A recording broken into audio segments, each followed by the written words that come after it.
Buonasera e benvenuti a questo incontro di preghiera. I vescovi, nel loro messaggio di quest'anno, mettono in risalto la forza sorprendente della vita. Dove sembra inevitabile la disperazione, trova spazi imprevisti la speranza. La vita, a volte con tanta fatica, rinasce, trova nuove strade e ci stupisce. L'esempio di tante persone ci dimostra che proprio nei momenti più difficili la vita fa sentire la sua forza, che ci spinge ad andare avanti, a superare gli ostacoli, ad operare per il bene, a credere nella grazia. Anche ciascuno di noi può averlo sperimentato. Vorrei rivolgere un pensiero, con gratitudine, a Mario Botteon, presidente per molti anni del Centro di Aiuto Movimento per la Vita di Vittorio Veneto, che ci ha lasciato pochi mesi fa. Rimane il ricordo vivo di tutto il bene che ha fatto e il suo esempio di forte impegno per la difesa e la promozione della vita, quella nascente in particolare, affinché non ci siano vite negate. L'incontro di questa sera può essere per noi un'occasione anche per dire grazie per tutte le volte che la vita ci fa provare stupore e ci fa sentire la sua forza e per rinnovare il desiderio di impegnarci affinché ogni vita sia custodita, protetta e accolta come un dono.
Padre e del Figlio e dello Spirito Santo.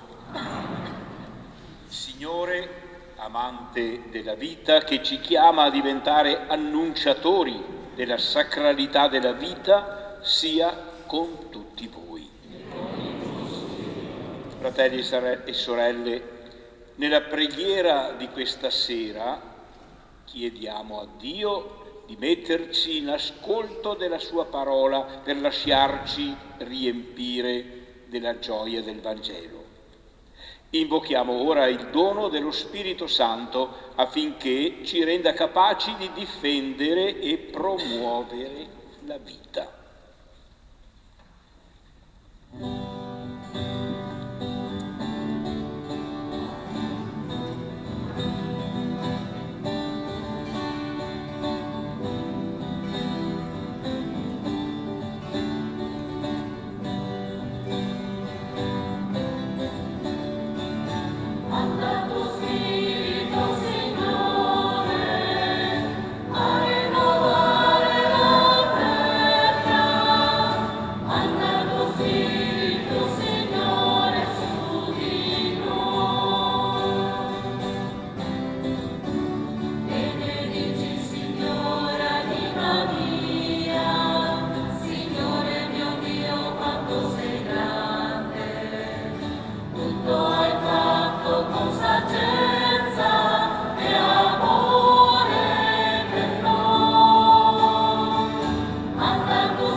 Possiamo sedere.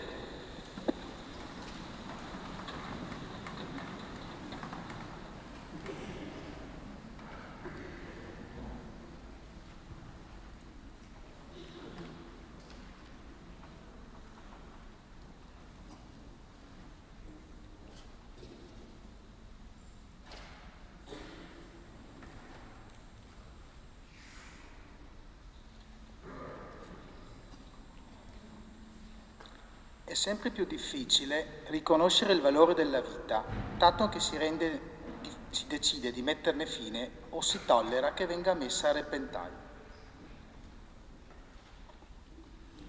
La vita del nemico, se considerata un ostacolo, può, anzi, deve essere stroncata con la forza delle armi, o comunque annichilita con la violenza.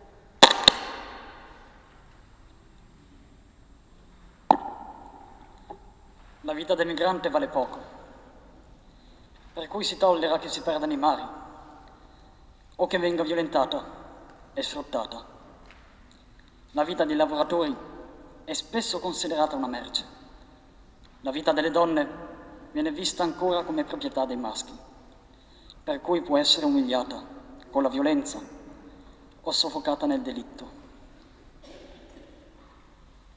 La vita dei malati e disabili gravi viene giudicata indegna di essere vissuta, mentre quella dei bambini, nati o non nati, vale se è funzionale ai desideri degli adulti. Non viene difesa, ma maltrattata con ogni forma di abuso e crudeltà.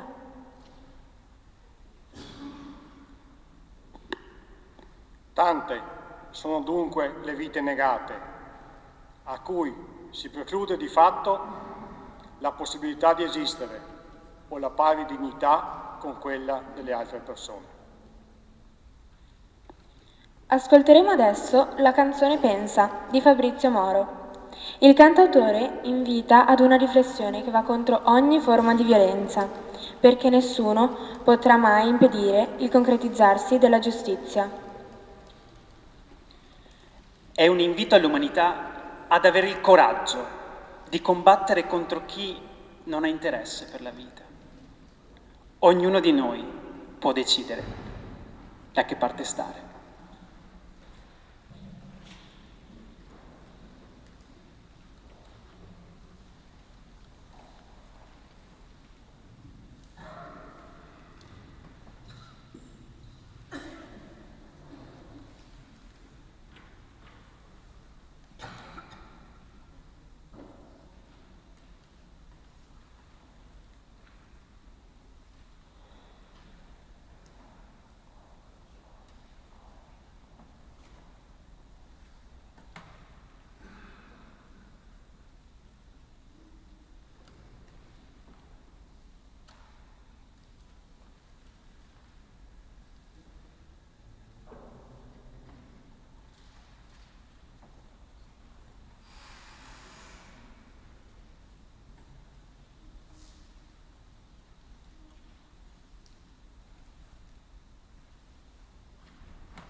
Ignorato, uomini o angeli mandati sulla terra per combattere una guerra, fadi di famiglia, sai come tante figlie su un'isola di sangue che fra tante meraviglie, fra limoni e fra conchiglie, massacra figlie e figlie. Una generazione costretta a non guardare, parlare a bassa voce, a spegnere la luce, a commentare in faccia ogni pallottola nell'aria, ogni cadavere in un fosso. Ci sono stati uomini che passo dopo passo hanno lasciato segno con coraggio e con impegno, con dedizione contro un'istituzione organizzata. Cosa nostra, cosa è vostra, cosa è vostro, è nostra la libertà di dire che gli occhi sono fatti per guardare, la bocca per parlare, le orecchie ascoltano. Non solo musica, non solo musica, la testa si gira e aggiusta la mira, ragiona,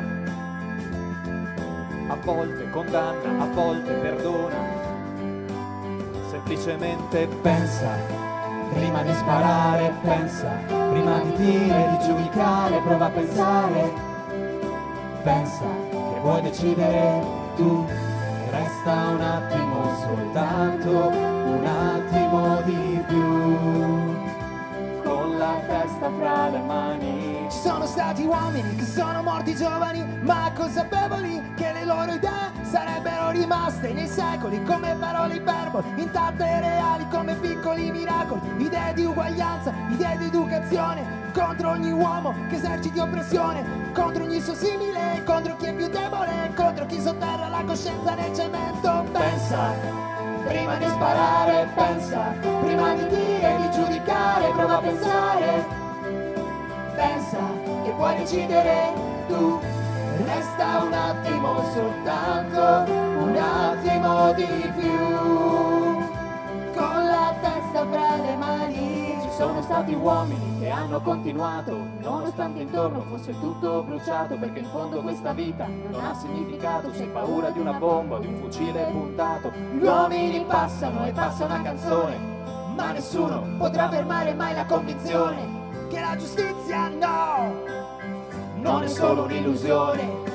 Pensa, prima di sparare pensa, prima di dire, di giudicare, prova a pensare. pensa che puoi decidere tu. Resta un attimo, soltanto un attimo di più, con la testa fra le mani, pensa.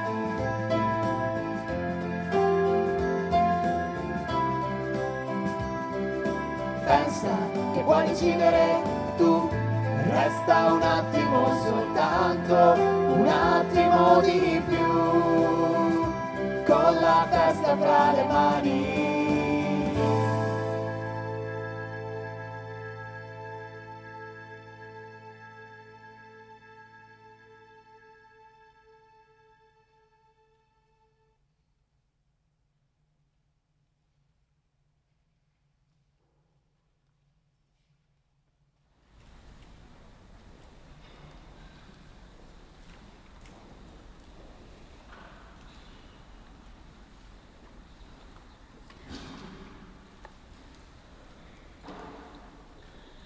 Ciascuna vita ha un immenso valore e dona qualcosa agli altri.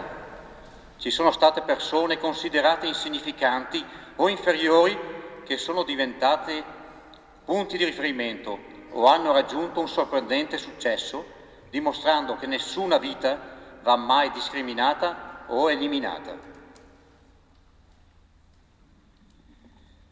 Pensiamo quante volte un malato è diventato consolazione e un disabile forza di una famiglia. Quanti poveri sanno mettere il poco che hanno a servizio di chi ha più problemi di loro, e quante volte un nemico ha fatto il primo passo per il perdono.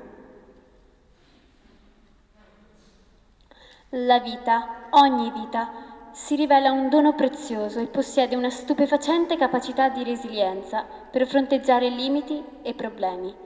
La vita ha sempre e comunque dignità e valore. In base a quali criteri si decide se una vita ha il diritto di esistere? Cos'è che rende una vita degna e un'altra no? Come si misura la felicità e la realizzazione di una persona?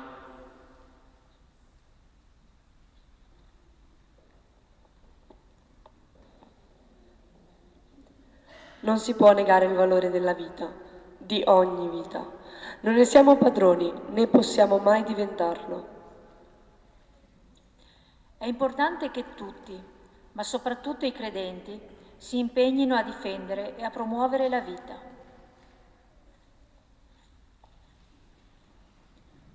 La vita va custodita e valorizzata, testimoniando al mondo che è un dono degno di essere accolto e capace di offrire a propria volta grandi ricchezze di umanità e spiritualità a un mondo che ne ha sempre maggiore bisogno.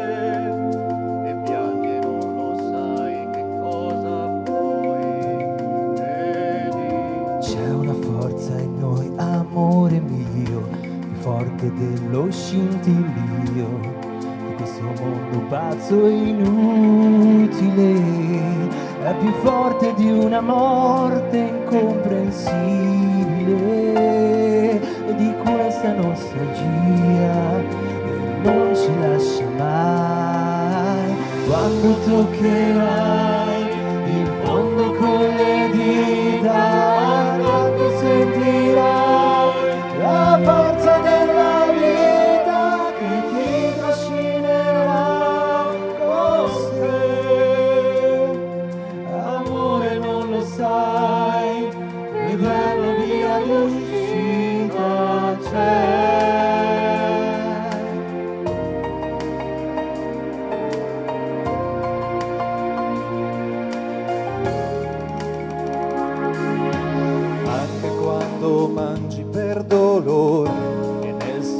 se o senti il cuore come un rumore insopportabile e non vuoi più alzarti e il mondo è irraggiungibile, e anche quando la speranza oramai non basterà,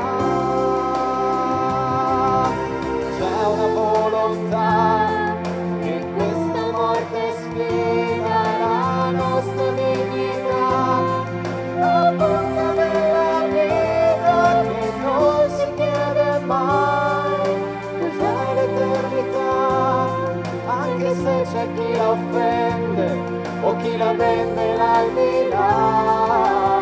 Quando sentirai che afferra le tue dita, la riconoscerai, la forza della vita che ti trascinerà con sé. Non lasciarti andare mai, non lasciarmi senza te.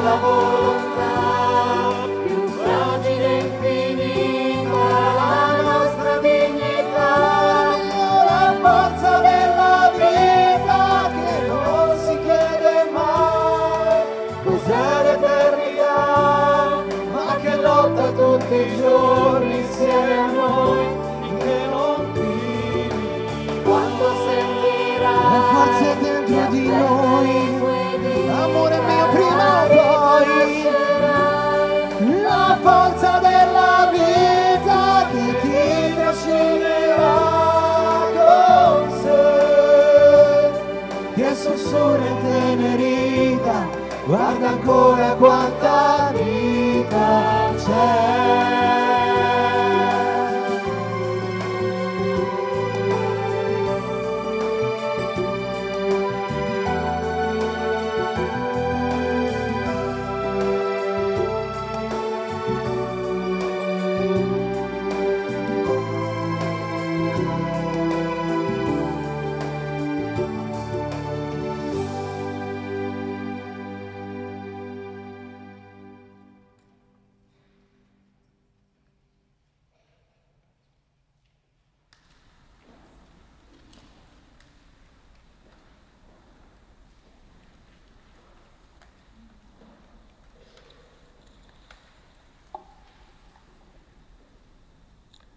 Buonasera Eccellenza, buonasera a tutti.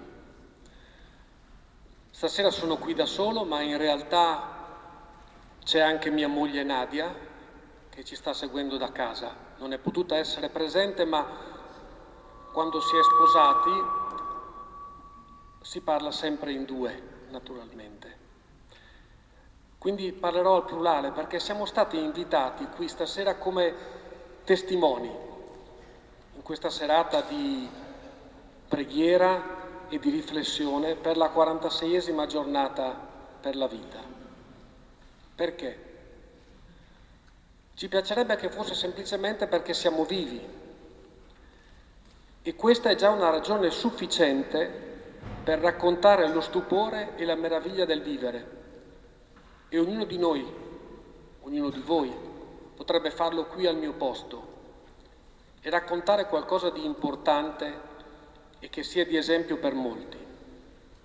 In realtà abbiamo un po' l'impressione di essere dei superstiti.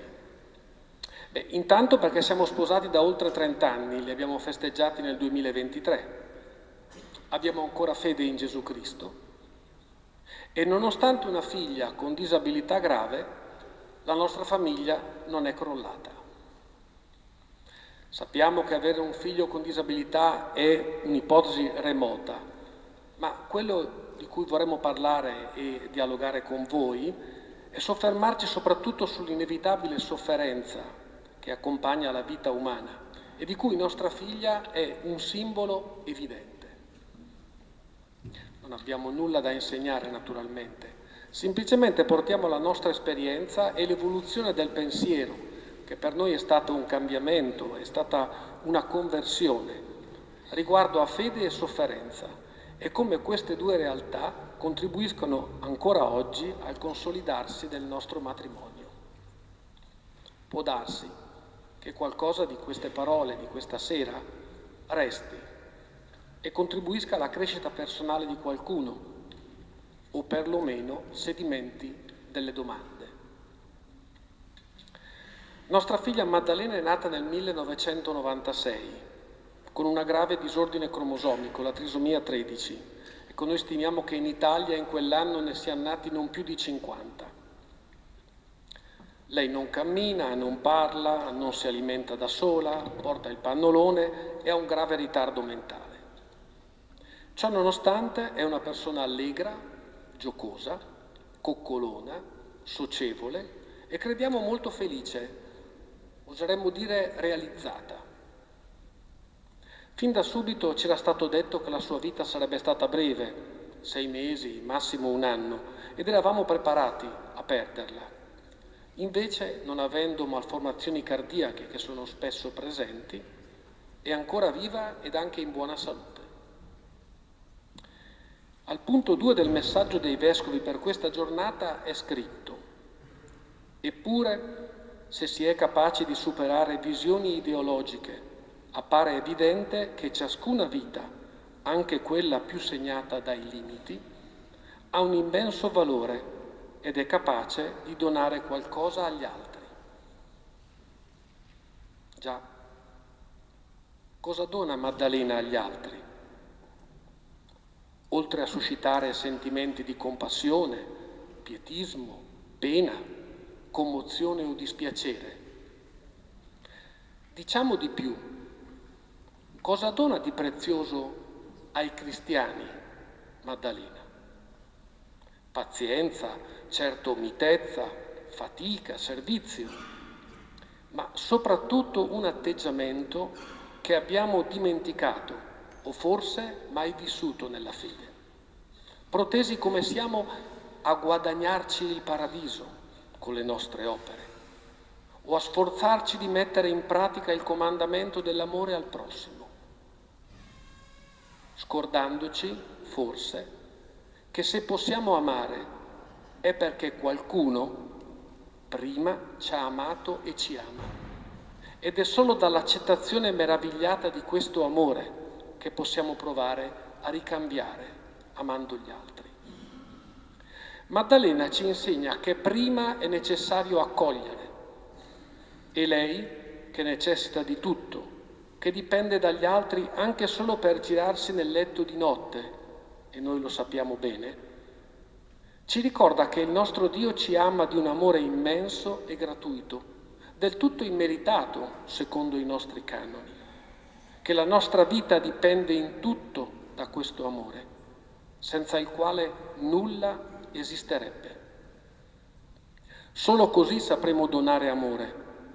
Come una caraffa messa sotto una cascata non può esimersi dal versare acqua, così Maddalena, senza far nulla di particolare, fa sentire chi la incontra amato a sua volta.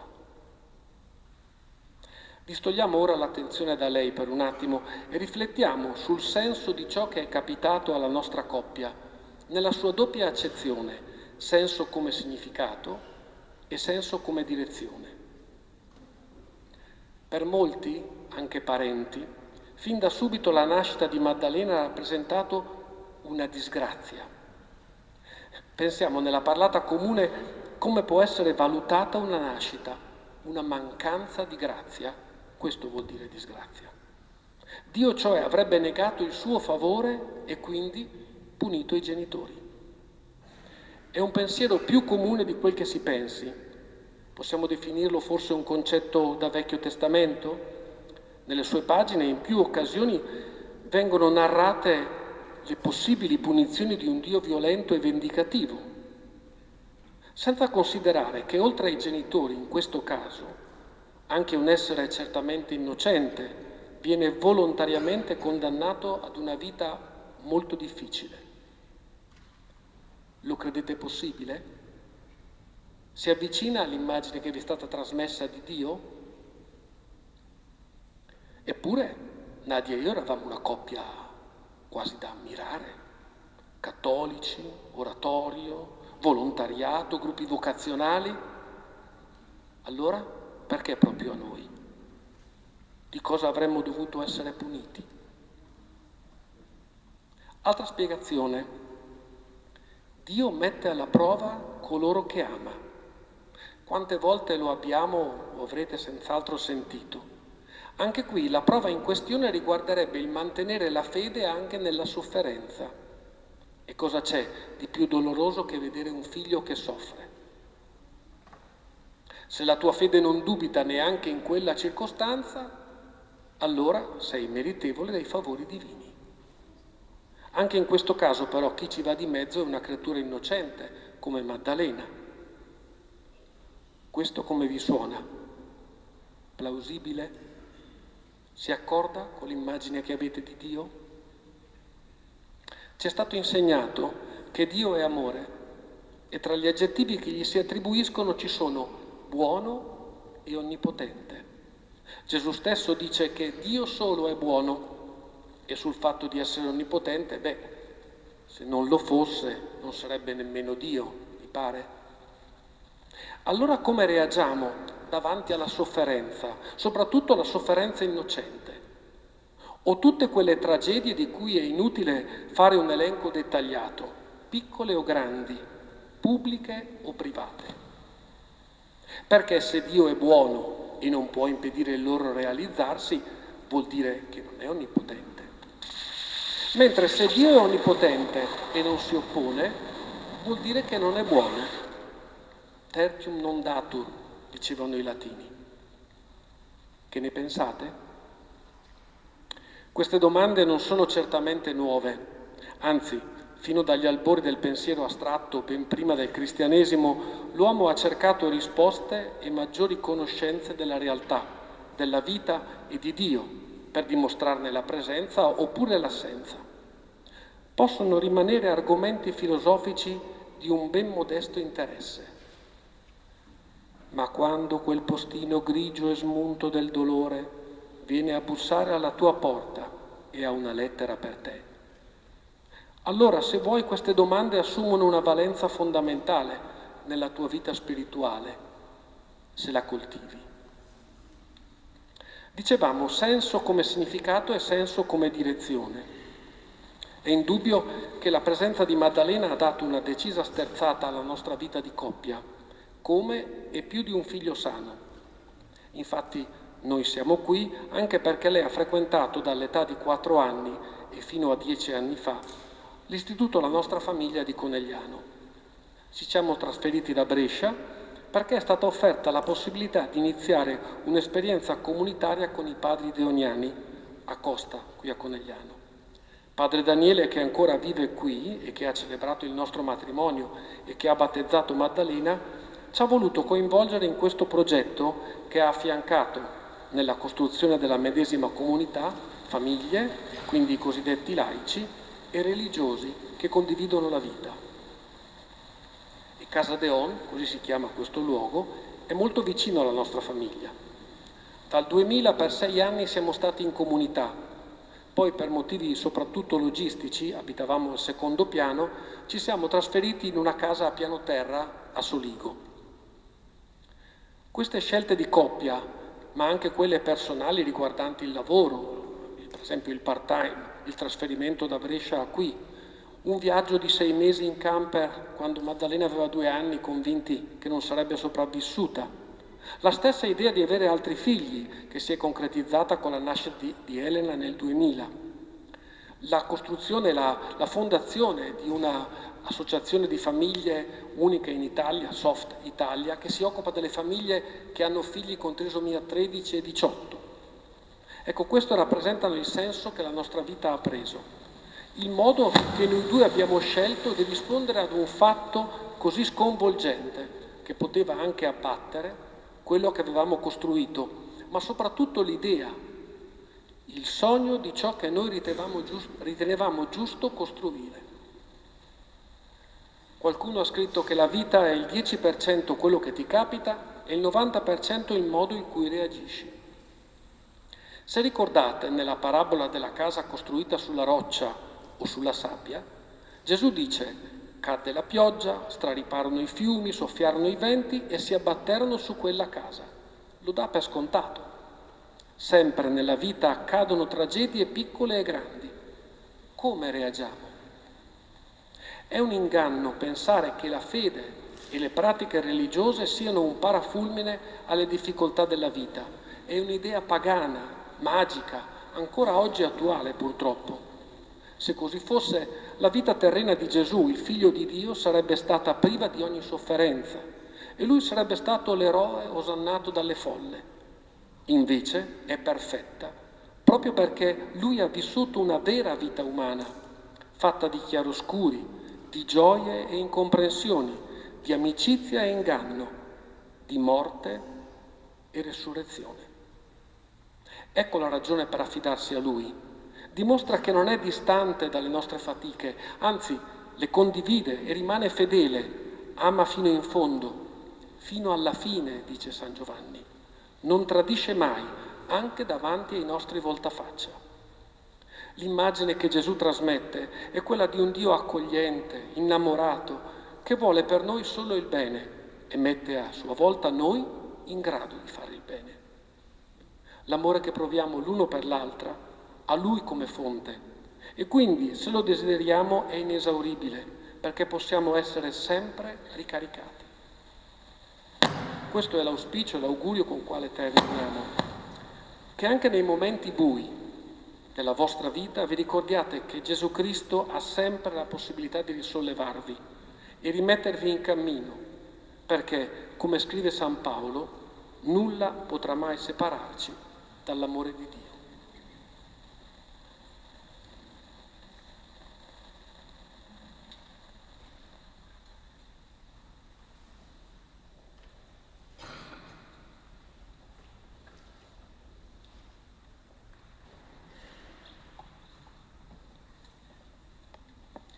Buonasera, sono Sabina e da 1 anno e mezzo sono presente in Casa Mater Dei. La casa, sorta nel 1979 per volere del Centro di Aiuto alla Vita Movimento per la Vita, accoglie da sempre mamme in difficoltà che continuamente lottano per rimanere accanto ai loro figli. Scelgono la vita nonostante tutto, nonostante le difficoltà economiche, nonostante la mancanza di casa e di lavoro, a volte abbandonate dal compagno o nonostante la vita sia nata da una violenza, la accolgono, la amano e non si arrendono. Non si arrendono alle difficoltà, affrontando pure chi le giudica senza sapere il perché della loro situazione. Hanno la forza di chiedere aiuto e guardano il futuro costruendo giorno dopo giorno il loro progetto. Se pensiamo ad un'immagine, possiamo dire che le donne accolte in Casa Mater Dei stanno in un luogo dove possono togliere, per un periodo, quello zaino pesante che ognuna si porta sulle spalle, carico di fatiche, di delusioni e di problemi. Hanno in un certo senso la sicurezza di una casa e di un pasto che permette loro di guardare la propria vita con quel po' di distacco per vederla in una nuova prospettiva, come quando per ammirare un quadro facciamo un passo indietro per coglierlo nel suo insieme. Guardare al proprio passato per risanare le ferite richiede tempo, tanto coraggio e fiducia nelle persone che in Casa Mater Dei vivono e lavorano. Siamo presenti in 5, una coordinatrice, 2 educatrici e la piccola comunità delle Suore di San Giuseppe del Caburlotto, collaboratrici di quest'opera fin dalla sua nascita. È il loro carisma stare accanto alle donne più fragili e aiutarle a crescere educando con la dolce fermezza di chi vede nelle persone le potenzialità di quello che saranno. Non tutte le donne che accogliamo riescono a cogliere la bontà del nostro lavoro. Ferite dalla vita non riescono a vedere l'aiuto offerto, ma non per questo il nostro impegno si affievolisce. Casa Mater Dei è la casa che protegge prima di tutto i bambini. Sono loro i più indifesi e bisognosi di protezione. Il nostro sguardo cerca di essere attento alle loro fragilità per aiutarli a superarle o cerca di colmare possibili bisogni attraverso i suggerimenti educativi che offriamo alle mamme. In Casa Mater Dei l'attività quotidiana è il gioco. Tramite il gioco proviamo a creare un clima sereno e allegro per far assaporare a mamme e bambini insieme la bellezza della vita. Creare momenti di relazione e far scoprire quanto è importante il gioco per crescere i propri figli è confermare che accogliere la vita e dare il proprio meglio permette alla vita di fiorire in tutta la sua bellezza. Capita a volte che la nascita di un figlio porti con sé una rinascita. La mamma, di fronte alla sua creatura, decide di cambiare e capisce che ha bisogno di costruire delle basi più solide per affrontare questa nuova responsabilità. Il figlio diventa così motivo di riscatto da una situazione difficile e fa scaturire una forza che riesce a cambiare la traiettoria di vita di una donna. In questa realtà mancano i papà. Spesso non si prendono la responsabilità di essere padri, di accudire e crescere i loro figli e delegano alle madri il loro fondamentale compito. Questa assenza che monca la famiglia ha pesanti risvolti ed influisce molto sulla prospettiva di futuro di madre e figlio. Casa Mater Dei resta per alcune un punto di riferimento nel momento del bisogno, anche dopo essere uscite in autonomia. Per questo cerchiamo di creare reti di persone solidali che affianchino queste famiglie monoparentali e siano per loro un sostegno concreto. E le mamme tornano. Anche dopo 20 anni riconoscono il bene ricevuto e sentono il bisogno di ricambiare in qualche modo. Ritornano con un senso di gratitudine e di gioia e nel salutare le mamme presenti regalano sguardi di speranza e infondono forza e coraggio perché le difficoltà possono essere superate. A noi credenti il Vangelo ci insegna ad aver fiducia, a non affannarsi perché avremo quello di cui abbiamo bisogno.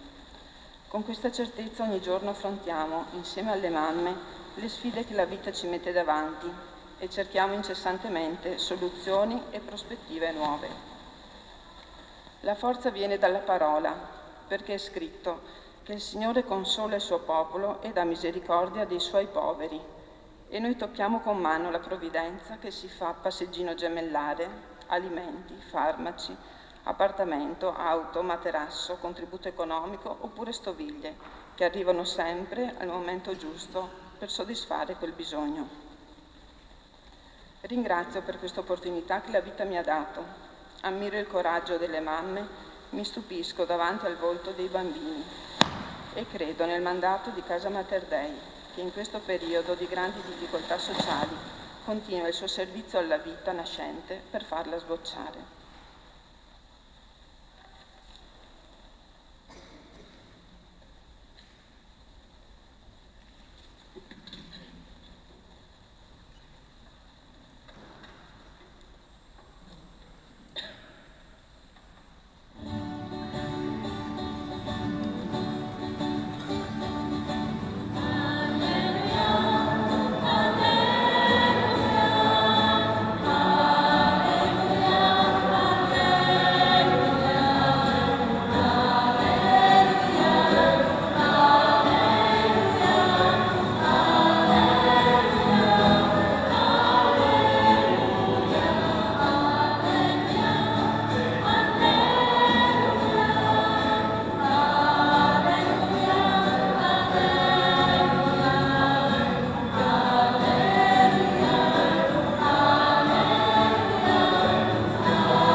Il Signore sia con voi. Dal Vangelo secondo Matteo. Perciò io vi dico, non preoccupatevi per la vostra vita, di quello che mangerete o berrete, né per il vostro corpo, di quello che indosserete. La vita non vale forse più del cibo e il corpo più del vestito? Guardate gli uccelli del cielo, non seminano e non mietono, né raccolgono nei granai, eppure il Padre vostro celeste li nutre. Non valete forse più di loro? E chi di voi, per quanto si preoccupi, può allungare anche di poco la propria vita? E per il vestito, perché vi preoccupate? Osservate come crescono i gigli del campo, non faticano e non filano, eppure io vi dico che neanche Salomone, con tutta la sua gloria, vestiva come uno di loro. Ora, se Dio veste così l'erba del campo, che oggi c'è e domani si getta nel forno, non farà molto di più per voi, gente di poca fede? Non preoccupatevi dunque dicendo che cosa mangeremo, che cosa berremo, che cosa indosseremo. Di tutte queste cose vanno in cerca i pagani. Il Padre vostro celeste infatti sa che ne avete bisogno. Cercate invece anzitutto il regno di Dio e la sua giustizia, e tutte queste cose vi saranno date in aggiunta. Non preoccupatevi dunque del domani, perché il domani si preoccuperà di se stesso. A ciascun giorno basta la sua pena. Parola del Signore.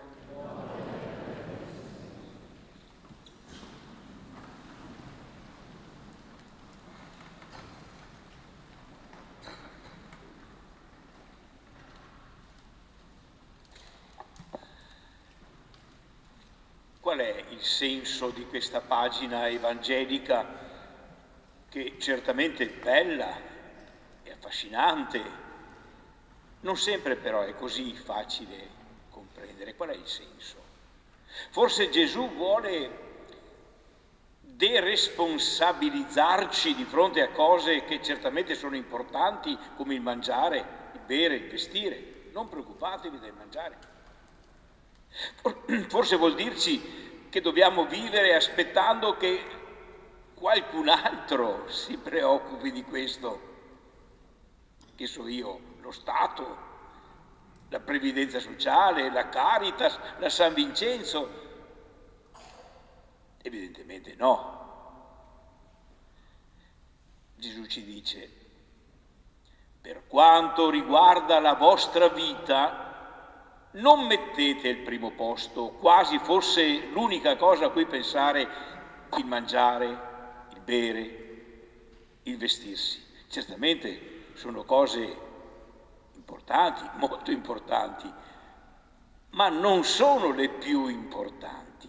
La vita, dice, la vita non vale forse più del cibo, del corpo, e il corpo più del vestito? La vita non vale più del cibo, il corpo più del vestito. Ma che cosa intende Gesù dicendo la vita? E Gesù non si riferisce ad una realtà astratta, metafisica, la vita, no.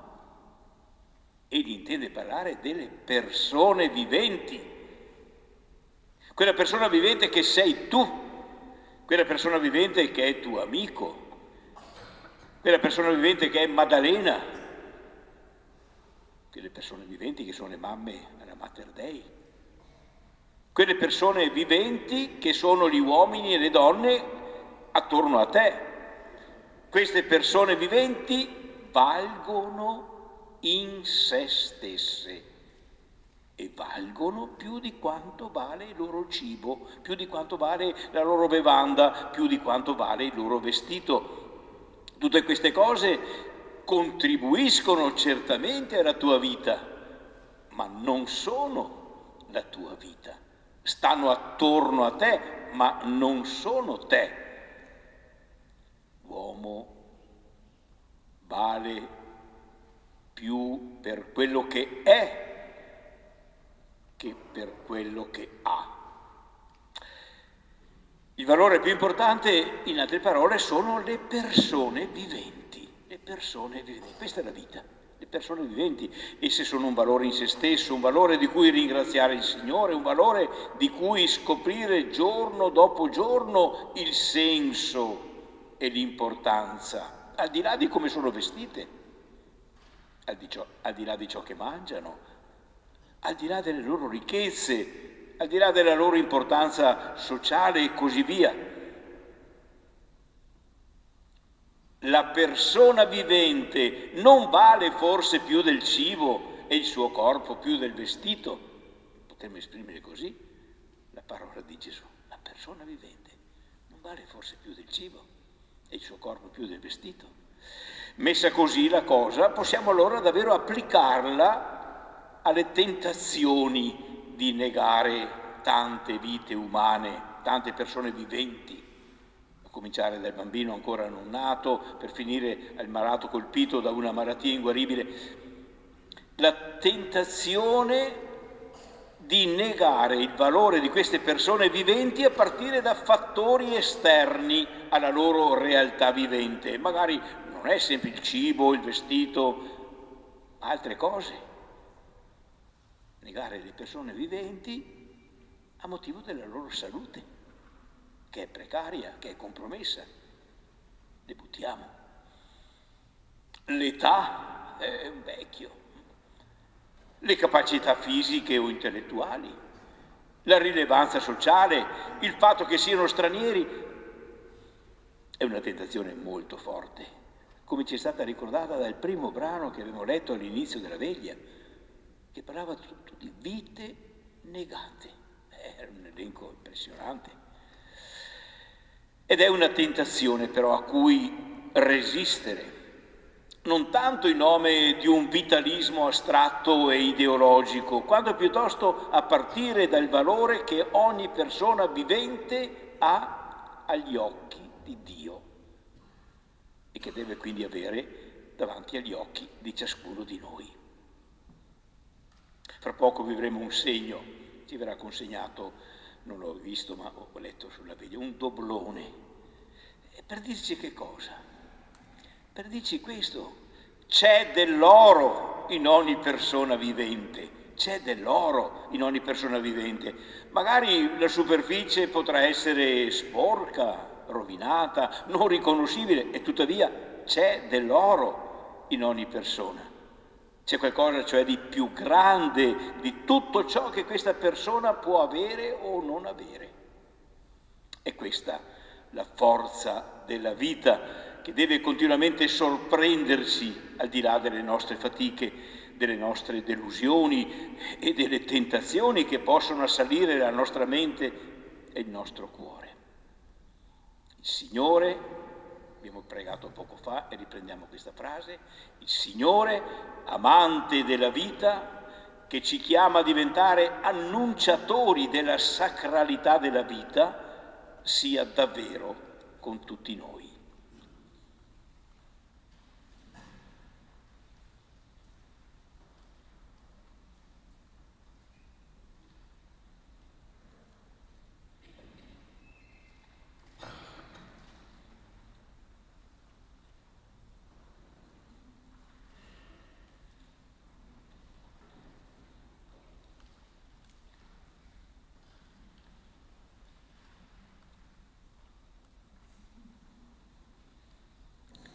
Ecco il segno, un doblone d'oro. Come questo doblone, che pur avendo perso il suo valore come moneta, conserva il suo valore per il materiale con cui è fatto, così ogni vita umana ha e conserva sempre il suo valore perché la persona vale in se stessa, qualunque sia la sua appartenenza. Siamo fatti a immagine di Dio, non possiamo mai perdere il nostro valore.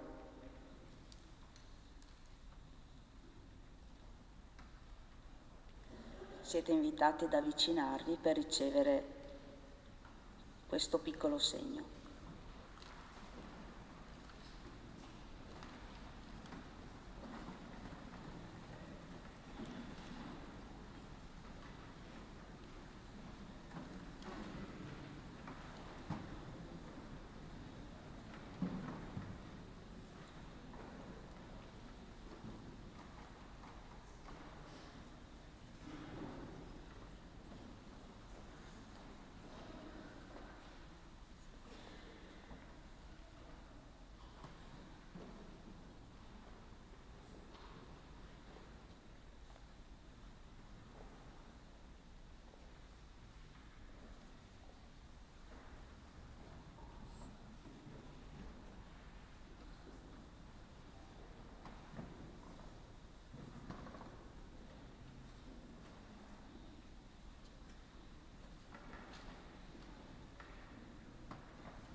Dovranno dividersi i sacchetti con i dobloni perché non sono bastati, quindi chi li ha magari può condividerli con chi è rimasto senza eventualmente.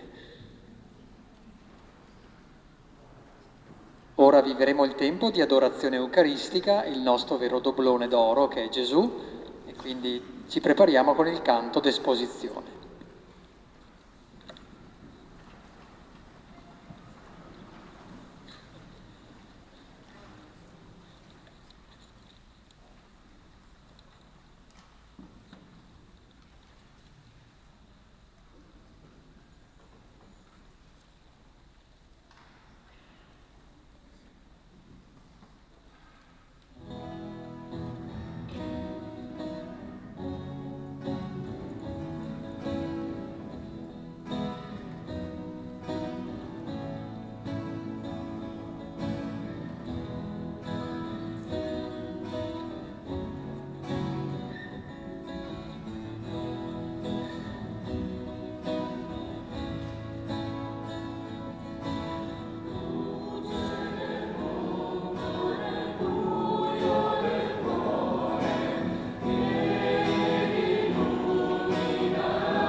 Sia lodato e ringraziato in ogni momento. Gloria al Padre, al Figlio e allo Spirito Santo.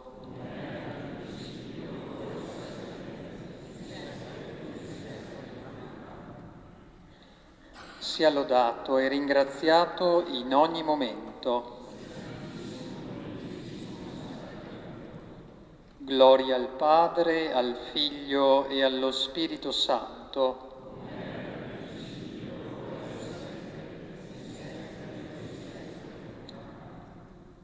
Sia lodato e ringraziato in ogni momento.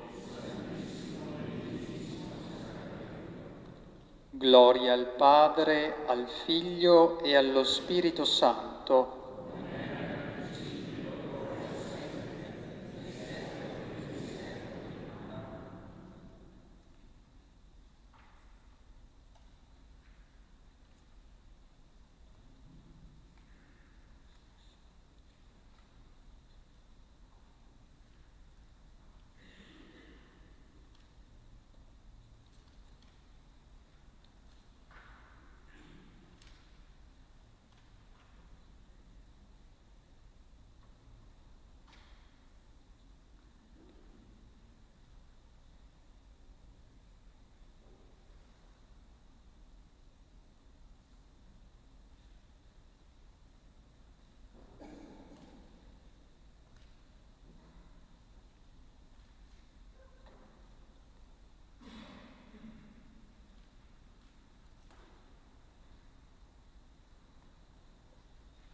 Ci alziamo in piedi e offriamo a Dio le nostre intenzioni di preghiera.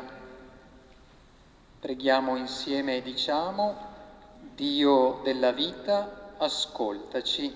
Dio della vita, ascoltaci. Signore, ogni vita è un dono prezioso che viene da te. Fa che lo accogliamo sempre, anche se non corrisponde alle aspettative e al nostro progetto di vita. Ogni mamma in attesa trovi accoglienza e sostegno in coloro che le vivono accanto e normative atte a promuovere e difendere ogni vita. Noi ti preghiamo. Vita, ascoltaci. Signore, tu crocifisso e risorto, hai condiviso la sofferenza umana e ci hai mostrato il valore di ciascuna vita, anche quando è sofferta, faticosa, fragile. Fa che ciascuno di noi sappia offrire relazioni di vicinanza, rispetto, dialogo e cura. Noi ti preghiamo. Ascoltaci. Signore, fa che in ogni famiglia prevalgano l'amore, il rispetto, la condivisione. Ogni figlio trovi nei genitori accoglienza e una guida amorosa nel suo percorso di crescita. Insieme a scuola e comunità cristiana, la famiglia educhi alla gratitudine per la vita ricevuta e all'impegno nel custodirla in sé e negli altri. Noi ti preghiamo.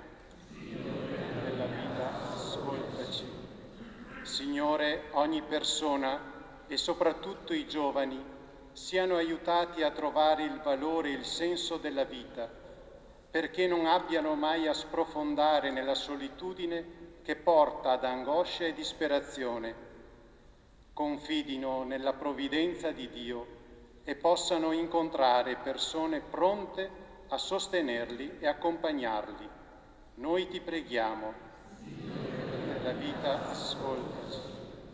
Signore, Papa Francesco ci esorta a pregare per la pace, deplorando la violenza e le tremende guerre che stanno insanguinando la terra, perché non prevalga la logica del potere e del profitto, ma la solidarietà e il dialogo che portano alla pace, e ciascuno di noi si senta chiamato a portare la pace negli ambienti in cui vive. Noi ti preghiamo. Della vita, Signore, le condizioni di benessere che abbiamo raggiunto non ci facciano dimenticare il nostro passato, le tribolazioni e i disagi vissuti dai nostri genitori e nonni.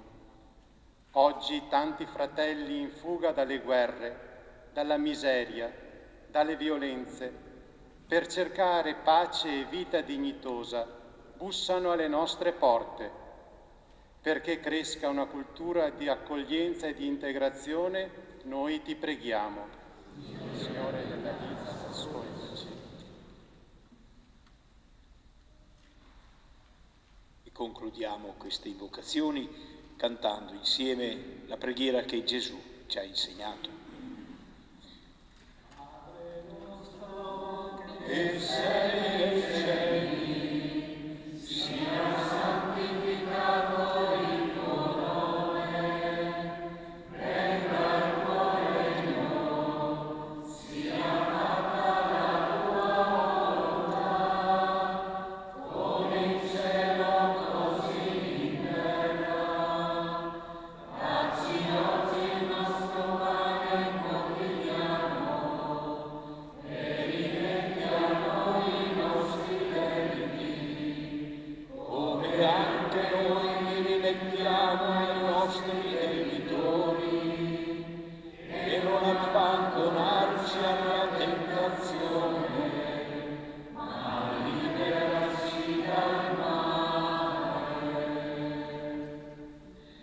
Signore Gesù Cristo, che nel mirabile sacramento dell'Eucaristia ci hai lasciato il memoriale della tua Pasqua, fa che adoriamo con viva fede il santo mistero del tuo corpo e del tuo sangue, per sentire sempre in noi i benefici della redenzione, tu che vivi e regni nei secoli dei secoli.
Dio sia benedetto, benedetto il suo santo nome, benedetto Gesù Cristo, vero Dio e vero uomo, benedetto il nome di Gesù, benedetto il suo sacratissimo cuore,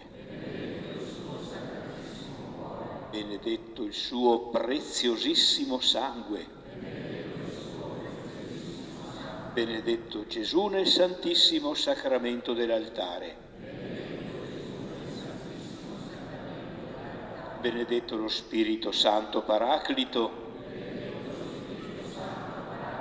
Benedetta la Gran Madre di Dio, Maria Santissima.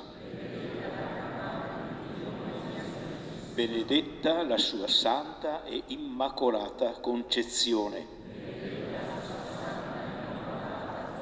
Benedetta la sua gloriosa assunzione. Benedetto il nome di Maria, Vergine e Madre. Benedetto San Giuseppe, suo castissimo sposo. Benedetto Dio nei suoi angeli e nei suoi santi.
Ci sediamo un momento e ci dà un saluto Gino Soldera e poi Federico e Valentina.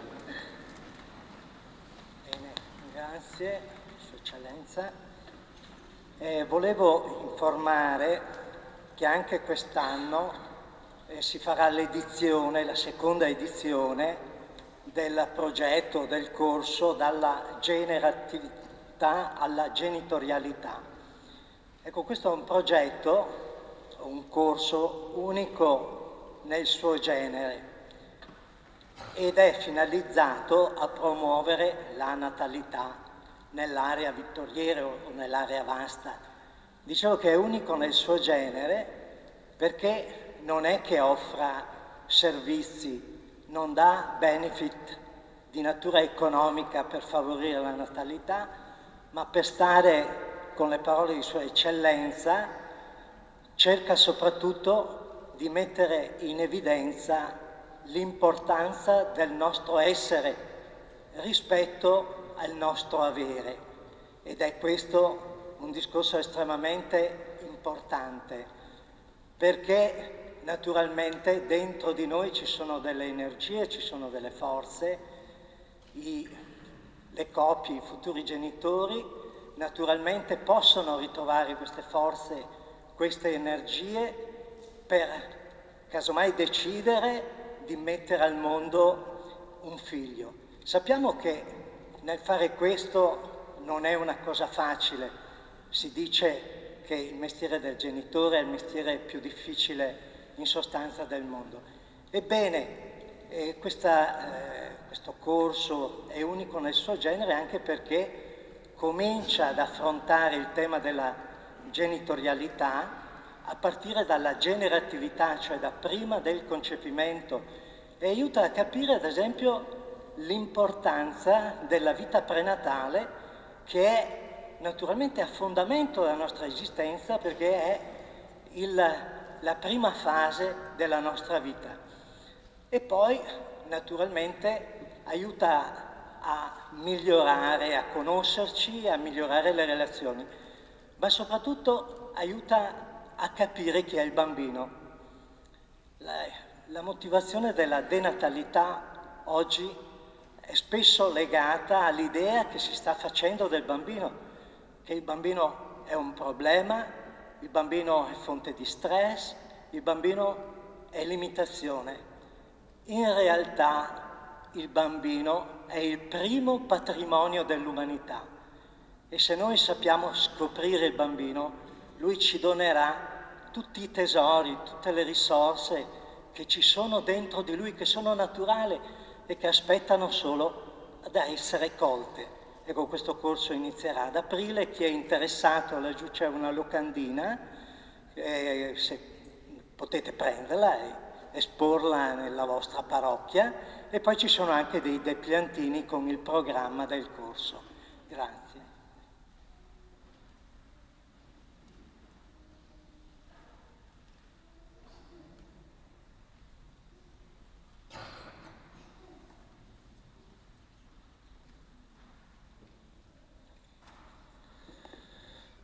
Buonasera a tutti. Vorremmo ringraziarvi per la vostra numerosa partecipazione qui in presenza e collegati da casa attraverso il prezioso servizio della Tenda TV. Quello che abbiamo vissuto stasera è stato veramente bello e arricchente, quindi condivideremo solo un piccolissimo pensiero. In Giovanni 4, i versetti 19 e 21 leggiamo: «Noi amiamo perché Egli ci ha amati per primo. Se uno dice io amo Dio, ma odia suo fratello, è bugiardo. Perché chi non ama suo fratello che ha visto, non può amare Dio che non ha visto. Questo è il comandamento che abbiamo ricevuto da Lui, che chi ama Dio ami anche suo fratello». Chi ama Dio ami anche suo fratello, abbiamo appena letto. Gesù non fa distinzioni di colore, nazionalità, aspetti fisici, di pensiero, ma ci comanda di amare il nostro fratello ora e sempre. Perché ci dice questo? Ce l'hanno raccontato benissimo Gian Stefano, Nadia e Sabina. Nonostante le difficoltà abbiamo un di più che ci accompagna sempre, è un di più che fa la differenza. Non ci abbandona mai, è fedele, è paziente, è presente, è un di più che dona felicità. Con questo incontro di preghiera vogliamo chiedere al Signore di rimanere accanto a questa società così ferita, spaesata, confusa e infelice, perché possa con cristiana consapevolezza capire che è Lui la via, la verità e la vita.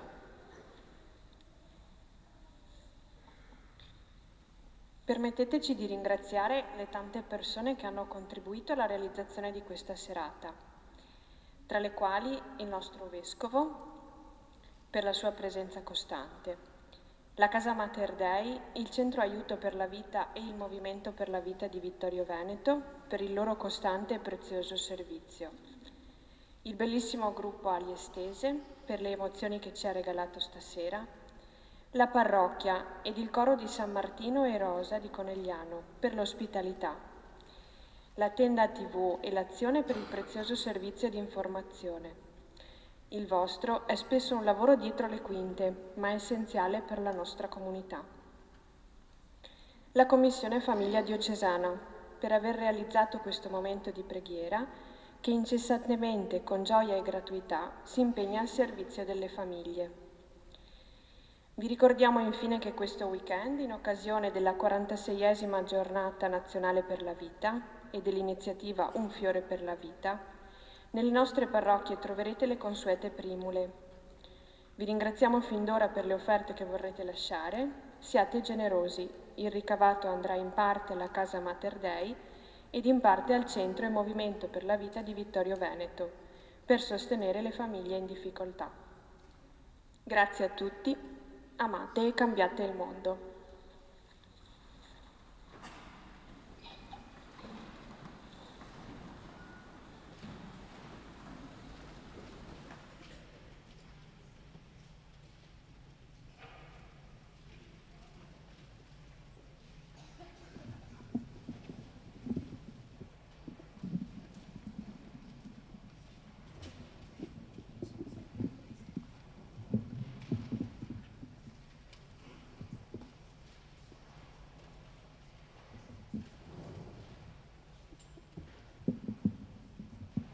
C'è l'ultimo canto di Ali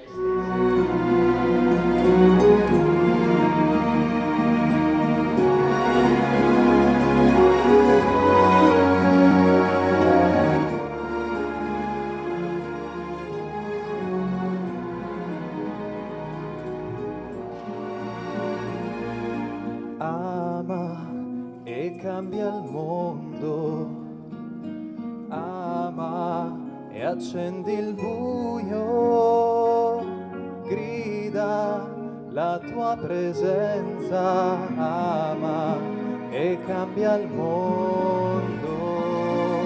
Ama e ferma il tempo, ama, dai luce al pianto e brucia nel desiderio, ama e cambia il mondo.